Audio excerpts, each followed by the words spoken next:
in Flint, Michigan, but it is a story that is really unbelievable in the 21st century. Ryan Burrow, ABC News correspondent, joins us from Flint, Michigan. Good morning, Ryan.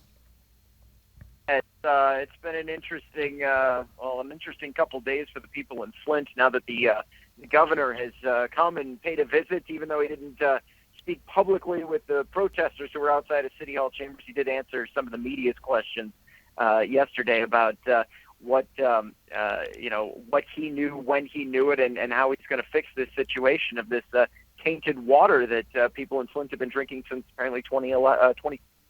So the story goes something along these lines: the people in Flint switched, or the officials switched the water to the Flint River for all sorts of reasons. It turns out that water was full of iron mixed with the lead pipes. So not only were they getting iron in their water, now they're getting massive amounts of lead in their water, so much so that public officials are now going door to door dropping off water bottles. Yeah, that's the plan today. But keep in mind, I mean, they noticed a lot of the residents in Flint noticed right away that there was something wrong with this water.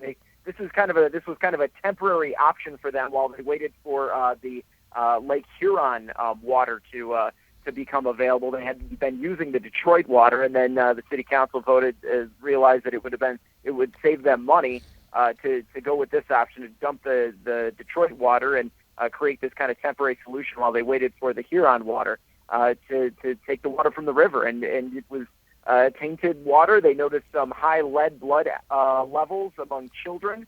At least 43 children turned up these high levels. And the governor says that he wasn't made aware of the situation until October.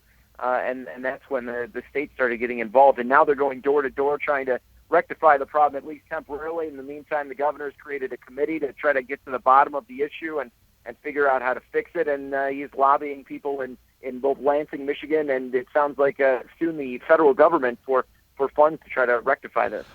Didn't the Virginia Tech University come in and explain to the officials what was going on? I mean, the state didn't even know how bad it was. Yeah, that's what we're starting to learn now. And you know, this is one of those situations where you first have to solve the problem, get the people the fresh water, and then there are going to be investigations and panel discussions and committee hearings, I'm sure, for years to come in Michigan as to who knew what and when and why certain things were ignored versus other things. Remember, the city of Flint was actually kind of handling this on their own in 2014. They did do a boil order, and people had been complaining then. So it's just a matter of kind of where the buck stops and really where the buck started, to be honest with you. Ryan, why can't they switch the water back to Lake Huron?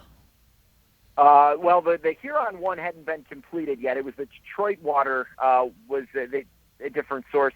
That's a great question. That might be something that they'll have to do. But for now, while they try to get this all figured out and worked out and try to get these pipes cleared out, because that's the problem right now is the old residue that's left in these pipelines. So I mean, you could put fresh water in there, but I mean, there's still it's already contaminated involved in there. That's the problem. So for now, it's water filters and bottled water for the people. How many people are we talking about affected by this?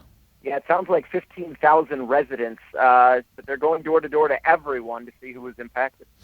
Ryan Burrow in Chicago covering this unbelievable story coming out of Flint, Michigan. Ryan, thanks for checking in.